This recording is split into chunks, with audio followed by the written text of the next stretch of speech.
Praise the Lord. வேத வசனத்துக்கு நேராக திரும்புவோம். வேத வசனம் அசையாத அடித்தளம். அந்த வசனம் ஒரு நாளும் அசையாது, அது உறுதியானது என்று சொல்லி ஆண்டவர் அவருடைய வார்த்தையை குறித்து சொல்லப்பட்டிருக்கிறது. மத்தேயு 7ஆம் அதிகாரம் 26ஆம் வசனம் இவ்விதமாய் சொல்லப்பட்டிருக்கிறது. நான் சொல்லிய இந்த வார்த்தைகளை கேட்டு இவைகளின்படி செய்யாதிருக்கிறவன் எவனோ அவன் தன் வீட்டை மணலின் மேல் கட்டின புத்தியில்லாத மனுஷனுக்கு ஒப்பிடப்படுவான். ஆண்டவருடைய வார்த்தைகளை கேட்டு அவர் சொன்ன காரியத்தின்படி செய்யாத ஒரு மனிதன் புத்தியில்லாத மனிதன் என்று சொல்லி ஆண்டவர் புத்தியில்லாத மனிதனுக்கு, வேத வசனத்தின் அடிப்படையிலே செயல்படாத கீழ்ப்படியாத ஒரு மனிதனுடைய வாழ்க்கையை புத்தி கெட்ட ஒரு மனிதன் என்று சொல்லி அவனை ஒப்பிட்டு ஆண்டவர் கற்றுக் கொடுக்கிறார். இயேசு கிறிஸ்துவானவர் மலை பிரசங்கத்தில் இருவகையான அடித்தளத்தை குறித்து பேசுகிறதை இப்பகுதியிலே காண முடிகிறது.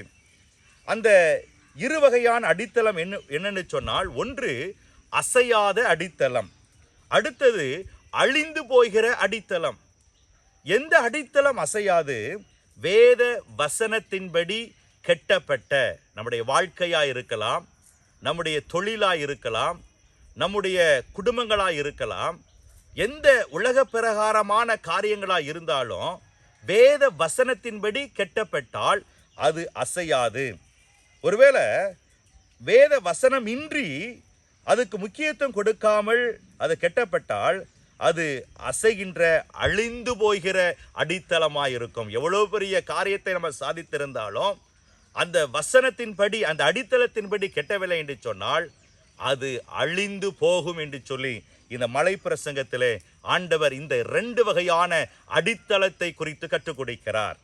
இன்றைக்கு ஆண்டவர் நம்முடைய வாழ்க்கை வசனம் என்கிற அசையாத அடித்தளத்தில் அமைக்கப்பட்டிருக்கிறதா என்று சொல்லி ஆண்டவர் கற்றுக் கொடுக்க விரும்புகிறார். வேத வசனமே அசையாத அடித்தளம். அப்ப வேத வசனத்தின்படி நம்முடைய வாழ்க்கை கெட்டப்படும் பொழுது மழை வரட்டும், வெள்ளங்கள் அடிக்கட்டும், புயல் காற்றுகள் வீசணும், கோர வியாதிகள், கொரோனா போன்ற வியாதிகள் வரட்டும், அது வந்தாலும் நம்முடைய வாழ்க்கை வேத வசனத்தின் மேல் கட்டப்பட்டு இருக்கும் என்று சொன்னால் அந்த வசனம் கண்மழை போன்றது. பாருங்க, மத்தேயு 7 சொல்றாரு, அந்த வசனம் கண்மழை போன்றது.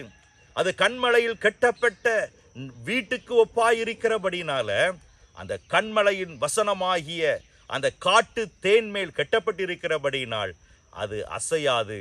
எத்தனை வெள்ளங்கள் வந்தாலும் சரி, எவ்வளோ பெரிய புயல் காற்றுகள் வீசினாலும் சரி, எவ்வளோ பெரிய இடிகள், முழக்கங்கள், பிரச்சனைகள், பாடுகள் வந்தாலும் சரி, அது கண்மழையின் மேல், வசனத்தின் மேல் கட்டப்பட்டிருக்கிறபடினால் அது அசையாது என்று சொல்லி ஆண்டவர் கற்றுக் கொடுக்கிறார். ஹல்லேலூயா! எத்தனை வல்லமை நிறைந்தது என்பதை இந்த வேதம் நமக்கு கற்றுக் கொடுக்கிறது. அது மாத்திரமல்ல, நமது செயல்கள் யாவும் வசனத்தின்படி இருக்க வேண்டும், அதுதான் அசையாது. பரிசுத்த வார்த்தைக்கு மாறாக எதையும் செய்ய நாம் துணியக்கூடாது என்று ஆண்டவர் கற்றுக் கொடுக்கின்றார்.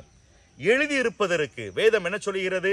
அவர் என்னத்தை எழுதி கொடுத்திருக்கிறாரோ, எந்த வார்த்தைகள் எழுதப்பட்டிருக்கிறதோ அதற்கு இடப்புறமோ வலதுபுறமோ செல்லக்கூடாது. யோசுவா 23:6 வசனம் மிக தெளிவாய் கற்றுக் கொடுக்கிறது. எழுதியிருக்கிறபடி, வசனம் சொல்லுகிறபடி வலது பக்கமோ இடது பக்கமோ நம்ம என்ன செய்யக்கூடாதா? நம்ம மாறாதபடி உறுதியாயிருந்தால் நம்முடைய வாழ்க்கை கண்மழை போன்று அது அசையாத வாழ்க்கையாக இருக்கும் என்று சொல்லி நம்முடைய வேத வசனம் நமக்கு ஒரு நம்பிக்கையின் அச்சாரமாய் கொடுக்கப்பட்டிருக்கிறது. பாருங்க, இன்னைக்கு அநேக நேரத்தில் மனிதனும் சத்தியத்திற்கு பதில் பாரம்பரியங்களையும் ஆரோக்கியமான வசனத்திற்கு பதில் ஆகாத உபதேசத்திலும் ஒருவேளை நிலைத்திருக்க பார்க்கின்றான். இன்னைக்கு மனுஷனுடைய வாழ்க்கையில அவனுடைய நிலைகள் அழிந்து போவதற்கு காரணம், அது அசைந்து கொண்டிருப்பதற்கு காரணம், சத்தியத்துக்கு பதிலாக நாம் அநேக நேரத்தில் பாரம்பரியத்திற்கு நாம் முக்கியத்துவம் கொடுக்கிறோம். ஒரு தேவனுடைய வல்லமைக்கு பதிலாக மனிதனுடைய நாணத்திற்கு முக்கியத்துவம் கொடுக்கிறோம். ஆரோக்கியமான வசனத்திற்கு பதிலாக ஆகாத உபதேசத்துல நிலைத்திருக்க பார்க்கிறோம். இவைகள் எல்லாம் வெறும் மணல் என்பதை ஆண்டவர் கற்றுக் கொடுக்கிறார். இது வெறும் மணல் தான். இன்னைக்கு சத்தியத்துக்கு விரோதமாய் இருந்தா, பாரம்பரியத்திற்கு நம்முடைய வாழ்க்கை ஒப்பு கொடுத்திருந்தா, இவைகள் எல்லாம் மணல் தான். மணல் மேல் கட்டப்பட்ட வீட்டுக்கு சமம். இது அசைந்து போய்விடும், இது அசைந்து போய்விடும், அழிந்து போய்விடும் என்று சொல்லி ஆண்டவர் கற்றுக் கொடுக்கிறார். ஆகவே அசையாத நிலையான அடித்தளமாகிய வசனத்துக்கு நேராக திரும்புவோம். என் அன்பு சகோதரனை, சகோதரியே, இயேசு உன்னை அழைக்கிறார். ஆண்டவருடைய வார்த்தைக்கு நேராக திரும்பு. அப்பொழுது கர்த்தர் உன்னை அசையாத கண்மலையில் இருக்கிற மகனைப் போல, மகளைப் போல உன்னை மாற்றி உன்னை ஆசீர்வதிப்பார். கர்த்தருடைய கிருபையும் அசையாத சத்தியமும் சமாதானமும் உங்கள் அனைவரையும் ஆளக்கடவதாக. ஆமேன், ஆமேன்.